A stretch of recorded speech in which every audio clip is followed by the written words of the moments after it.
Hello students, good morning to everyone. In the last video we have discussed exercise 2.2 till the question number 11.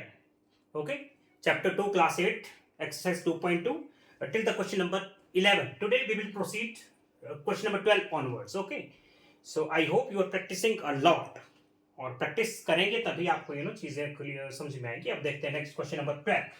Question number 12 is 15 years from now, Ravi's age will be 4 times his present age. 15 years from now, 15 साल बाद. 15 साल बाद रवि की जो as है, 15 years from now, Ravi's age will be 4 times his present age. 15 साल के बाद जो रवि की एज है वो 4 times his present age हो जाएगी. क्वेश्चन को इंफॉर्मेशन को निकालो. हमें नहीं पता कि what Ravi's age is. So let Ravi's age be x years. कितने years मान ली हमने? x years. अब बोला था 15 साल के बाद जो उसकी एज है वो प्रेजेंट एज का 4 टाइम्स हो जाएगा. 4 टाइम्स आई थिंक यही बोला है. 15 years later Ravi's age will be 4 times his present age. तो 15 साल के बाद रवि की एज होगी कितनी? तो ये भी तो लिखना पड़ेगा. 15 years later या 15 years from now. एक ही मीनिंग है. 15 years later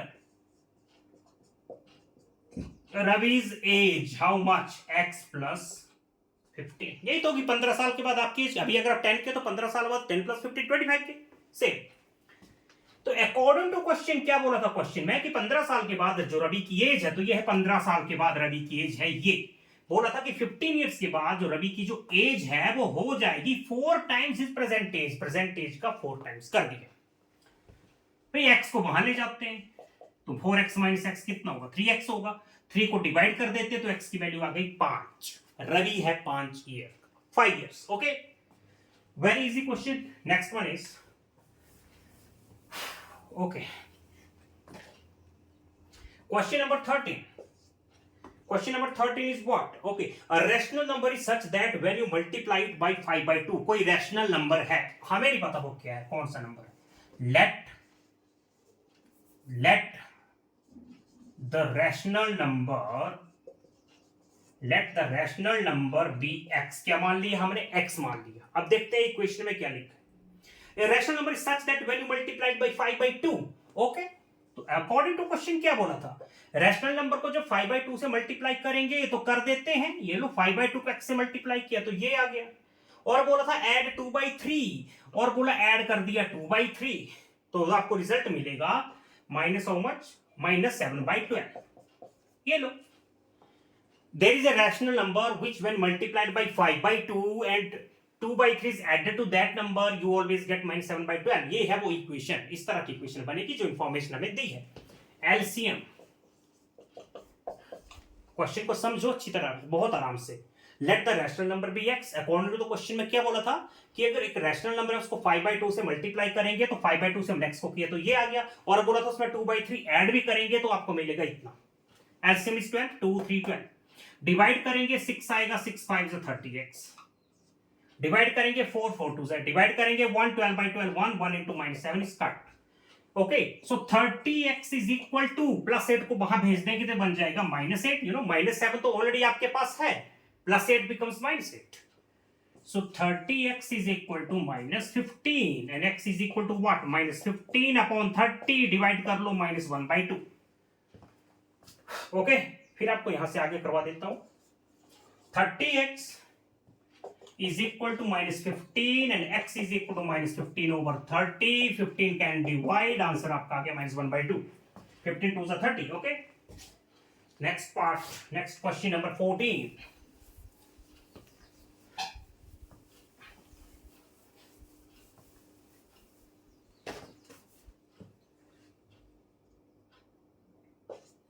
Question number 14 is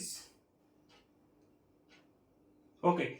Lakshmi is cashier in a bank. She has currency notes of denomination 100, 50 and 10. Lakshmi cashier, उसके पास कौन कौन से नोट है? 100 रुपए के नोट. मैं आपको अच्छी तरह समझाता हूं. ये आपका पास 100 रुपए का नोट है. एक आपके पास 50 रुपए का नोट है और एक आपके पास 10 रुपए का नोट है. अब इसको समझना. Lakshmi the cashier, okay, she has currency notes, 100 rupee, 50, 10 rupees, okay. The ratio of these notes be 2:3:5. 100 रुपी, 50 रुपी और 10 रुपी, इन नोट्स की जो रेशियो है ना, मैं यहां समझाने के लिए लिख देता हूं, जो रेशियो है वो 2:3 है, 2:3:5। ये हमारे पास क्वेश्चन में गिवन है। मैंने आपको बताया जब भी रेशियो गिवन होती है तो आपको एक वेरिएबल इसके साथ यूज करना पड़ता है, ठीक है। ये 100, 50 और 100, 10 रुपीज, सॉरी ये 10 रुपीज है, 10 रुपीज, रेशियो 2। अच्छा देखो, अब लेट 100 रुपी नोट्स, अब देखते हैं 100 रुपी के नोट्स कितने मान लिए मैंने, 2x। 100 रुपी का रेशियो इतना था, इतना था, इतना था, तो 100 रुपी के नोट्स मान लिए मैंने 2x। तो 50 रुपी नोट्स कितने होंगे फिर, 3x। तो फिर 10 रुपी नोट कितने होंगे, नंबर है ये, नंबर ऑफ नोट्स, 10 के नोट्स कितने होंगे, 5x। Very simple, 2:3:5। तो मैंने मान लिया लेट 100 रुपी नोट्स आपके पास इतने हैं, 50 के इतने हैं, 10 के इतने हैं।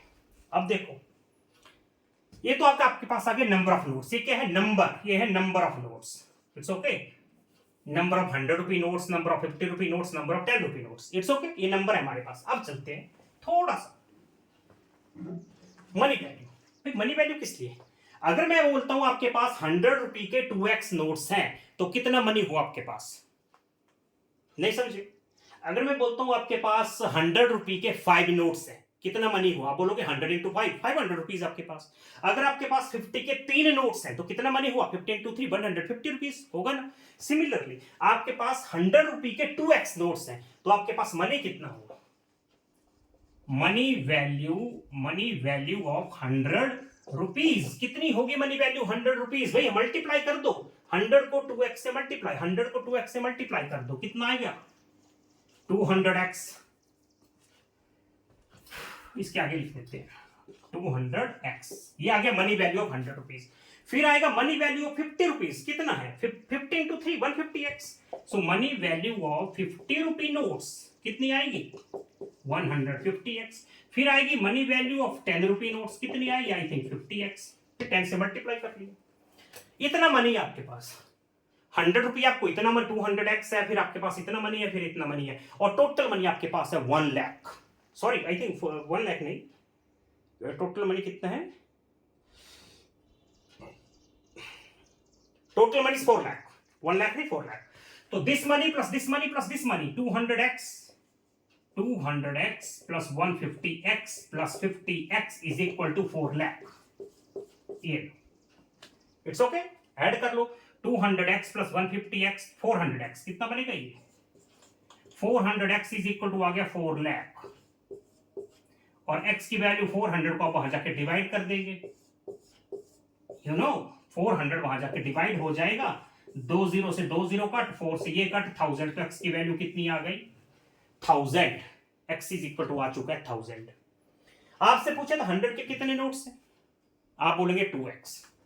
100 के नोट्स आपके पास 2x हैं और x की वैल्यू मिल चुकी है 1000, मतलब आपके पास 100 के कितने नोट्स आ गए, यहां लिख देते हैं नीचे 100 रुपी नोट्स कितने आ गए 2000।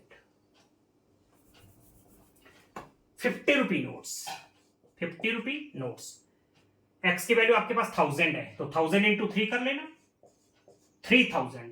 10 रुपी नोट्स 5 है, 5 इंटू 1000 कर लेना 5000। ओके, आ गए सारे, x की वैल्यू हमारे पास 1000 आ गई, यहां पर पुट कर दो। 100 के कितने नोट्स थे 2x थे तो 2 इंटू 1000, 50 के 3x थे 3 इंटू 1000, 10 के 5x थे 5 इंटू 1000। तो 100 के आपके पास 2000 है, 550 के 3000 है और 10 के 5000 है। ओके, ये हमारे पास नंबर ऑफ नोट्स आ चुके हैं। नेक्स्ट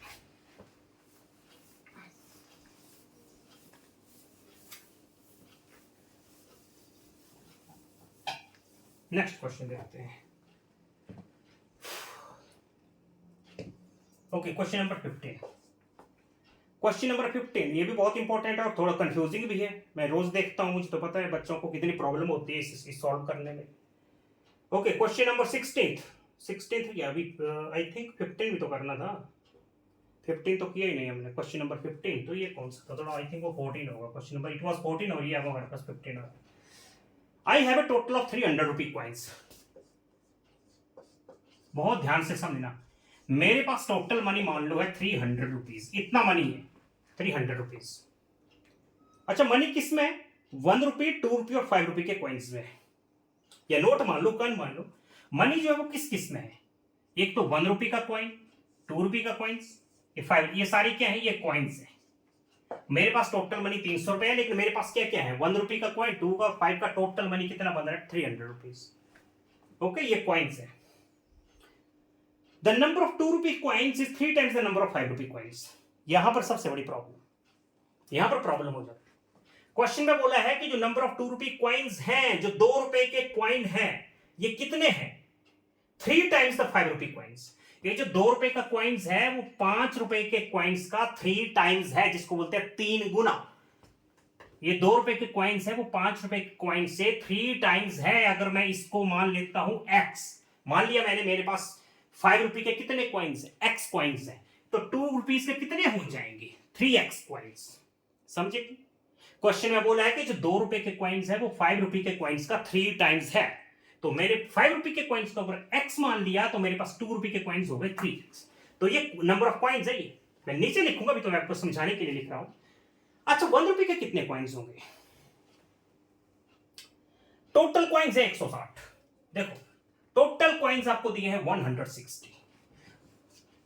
समझे ना? आप ध्यान से सुनना। टोटल कॉइन्स आपके पास 160 है। 160 में से x चले गए 5 रुपए वाले, 3x चले गए 2 रुपीज वाले, तो जो बाकी बचे वो किसके होंगे? वो 1 रुपए की तो है, मतलब 160 में से इसको भी माइनस कर दो, इसको भी माइनस कर दो, मतलब भाई 3x, जब -3x और -x करेंगे तो कितना आएगा? -4x ही तो आएगा। कंफ्यूज मत हो जाना। मैंने 160 में से 3x को भी माइनस कर दिया और x को भी माइनस कर दिया, तो मिलेगा कितना? यही तो मिलेगा। तो ये आ गया मेरे number of 1 rupee coins. Okay, ये 5 रुपए के कॉइन्स x थे, 2 रुपए के कॉइन्स 3x और 1 रुपए के कॉइन आ गए 160 - 4x। इट्स ओके, ऐसे समझाने के लिए लिख रहा हूं, आप अच्छी तरह इसको समझ लेना। आगे चलते हैं। ये x क्या है मेरे पास? अब समझे ना? समझे? 5 के कॉइन्स x लिए थे, क्वेश्चन में लिखा था कि 2 के कॉइन्स 3 टाइम्स ऑफ जितने 5 के उसका 3 गुना है, 3 टाइम्स है, तो मैंने 3x लिख दिया। 1 के कैसे आएगा? टोटल 160 कॉइन है, ये भी माइनस किया, ये भी माइनस किया। अब समझ चुके हैं आप, तो हम सीधा लिखूंगा let number of 5 rupee coins, क्या मान लिया? x। तो 2 रुपी के कॉइन्स कितने होंगे? स्टेटमेंट लिख देना। 2 रुपए के कॉइन्स कितने होंगे? 3x। तो 1 रुपए के कॉइन्स कितने होंगे? अभी कितना करना? 160 - 4x। देख लेना, अभी करवाया मैंने। ठीक है, इतना समझिए। नंबर है, नंबर है ये। नंबर ऑफ 5 रुपए के कॉइन्स, 5 के x है, 2 के 3x है, 1 के इतने कॉइन्स है। अब आगे फिर वो मनी वैल्यू। ऐसे क्वेश्चन में आपको मनी वैल्यू निकालनी पड़ती है। 5 रुपए के मनी वैल्यू कितनी होगी? 5x। मैं बोलता हूं आपके पास 4 कॉइन्स है 5 रुपए की, कितना मनी हुआ? 5 4 20 सेम। आपके पास x कॉइन्स है 5 रुपीज के, कितना मनी होगा? 5x। आपके पास है 3x कॉइन्स है, इतने कॉइन्स है किसके? 2 रुपए के, 2 रुपीज के, तो कितना मनी हुआ? 6x। आपके पास 1 रुपए के इतने कॉइन्स है, तो 1 से मल्टीप्लाई करो तो वही आएगा। और टोटल मनी कितना दिया था? 300। बोला था टोटल मनी है 300। 5x + 6x 11x, 11x - 4x is what? 7x। आपको यहां पर सॉल्व करना आता होगा, नहीं आता होगा तो इसके बारे में हम बाद में डिस्कस करेंगे, कैसे अलजेब्रा वगैरह सॉल्व होता है। अभी आप फिलहाल सोच लीजिए। 160 बन जाएगा -60, प्लस 160 वहां जाके -160 होगा, आपको मिलेगा 140। 300 में से माइनस करके देख लेना, और x की वैल्यू आएगी 20, डिवाइड हो जाएगा। x मिल चुका है हमें। x क्या था? x था 5 रुपए के कॉइन्स, कितने? 20। 5 रुपए के कॉइन्स आ गए 20। 2 के कितने हो गए? 3 × 20। x की वैल्यू 20 तो है, तो 3 × 20 60। मैं नीचे लिख दूं, या आप समझ गए, खुद आप खुद लिख लेना। 5 रुपए के कॉइन्स आ चुके, x मतलब 20। 2 के आ चुके 3 × 20 60। 1 के आ जाएंगे 160 - 4 × 20। x की वैल्यू 20 है, तो 4 × 20 करेंगे तो 80 आएगा। 160 - 80 करेंगे तो 80 आएगा। आई होप आप समझ चुके हैं। अब इसको कोई प्रॉब्लम नहीं होनी चाहिए। Next question, question number 16। Okay, the organizer of an essay competition decide that a winner in the competition gets prize this and participants not rupees 25. Okay, total prize money कितना मिला है?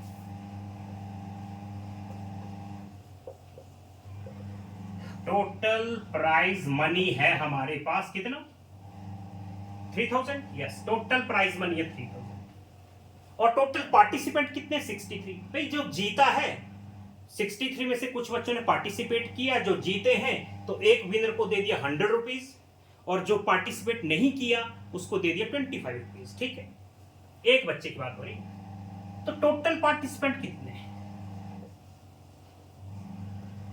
टोटल पार्टिसिपेंट्स कितने हैं 63। Information हमारे पास ये है, total money इतना इतना मनी आपको डिस्ट्रीब्यूट करना है, किसमें? एक विनर्स में, एक नॉट विनर्स में। ऐसे मान लो, चलो मैंने मान लिया कि विनर्स का नंबर मान लिया, let the number of winners, the number of winners be x. मैंने क्या मान लिया? नंबर ऑफ विनर्स मैंने एक्स मान लिया। तो नॉट विनर्स कितने होंगे भाई? नॉट विनर्स कितने होंगे? टोटल बच्चे 63 है, 63 में से एक्स जो है वो विनर्स हैं, तो जो बाकी बचे वो नॉट विनर्स होंगे। Simple, it's okay. विनर्स, एक विनर को कितना मनी दिया गया? 100। एक विनर को 100 दिया, लेकिन हमारे पास एक विनर थोड़ी, हमारे पास तो एक्स विनर्स है।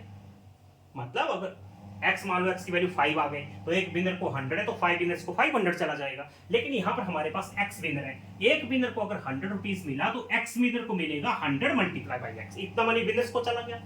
प्लस एक नॉट विनर को कितना मिला? 25। तो ये लो, ये हमारे पास नॉट विनर थे, इतने थे नॉट विनर। एक को 25 मिला तो 25 इंटू नॉट विनर्स, एक को इतना मिला है हमारे पास 20, एक को 25 मिला है तो हमारे पास इतने नॉट विनर्स हैं। तो टोटल मनी कितना हो गया? इतना मनी डिस्ट्रीब्यूट हुआ है विनर्स एंड नॉट विनर्स में। ओके, मैं ऊपर करवा देता हूं, इसको रब कर लेता हूं। आप अच्छी तरह प्रैक्टिस करेंगे तो कभी भी you will be the toppers. I guarantee you will be the toppers if you focus on study and just follow what I say. Remember this, you will be topper. Okay, so यहां से मैं करवा देता हूं 100x plus 25 into 25 यहां भी multiply होगा, यहां भी होगा, तो 25 into 63 कर लो, रफ वर्क कर लेते हैं। 25 into 63 कितना होता है? 25 से 75 होगा, 7 कैरी से 25 6 से 150 होगा, 150 1 इतना होता है। तो 100x plus 157x और माइनस 25x। ओके, माइनस 25 को इससे किया तो ये आया, 25 x से किया तो ये आया, और टोटल मनी कितना था? 3000। सॉल्व कर लो। 100x minus 25 is what? 75x plus this transpose, ये प्लस वहां जाके माइनस हो जाएगा, तो कर देते हैं। ये तो यहां से 100x प्लस माइनस 25 मिला, ये equal to 3000 minus 1575। How much? देखें कितना? 10 माइनस 5 करेंगे 5, 9 माइनस 7 करेंगे 2, 9 माइनस 5 करेंगे 4, 2 1425। तो 75 को वहां जाके डिवाइड कर देते हैं। ये 74 यहाँ मल्टीप्लाई हो रहा है, वहां जाके डिवाइड हो जाएगा और आपको x का आंसर मिल जाएगा। नीचे रख कर दो। ओके, तो x की वैल्यू आएगी 1425 अपॉन 75। इट्स ओके, इजीली आप इसको डिवाइड कर सकते हैं। मैं कर देता हूं, आप कोशिश करना। ओके, 5 से डिवाइड कर दें। 5 से डिवाइड करेंगे तो आएगा 15। 5 2 जा 10, 4 बचेगा, 5 8 जा 40, 2 5 अगेन 5 कैन डिवाइड। ये मिला हमें, ये मिला। 15 से डिवाइड कर दो। 15 1 जा 15, कितना बचा? 13। 28 को डिवाइड किया, 15 1 जा 15, 13 इज लेफ्ट 135 और 15 9 जा होता है 135। तो x का आंसर आ चुका है 19। x कौन था? देख लेना शुरू में, विनर्स। x कौन था? विनर्स था, तो बोला इतने विनर्स हैं। तो विनर्स कितने रहे? 19। तो अगर मैं नॉट विनर्स आपसे पूछ लूं कि नॉट विनर्स कितने होंगे, तो आप बोलोगे 63 माइनस 19 कर लेना, नॉट विनर्स भी आ जाएगा। 63 में से 19 विनर्स हैं और माइनस कर दिया तो नॉट विनर्स आ जाएंगे। Okay, all the very best, keep on practising, share, like and comment, that is my request to all of you. Okay, thank you very much, God bless you.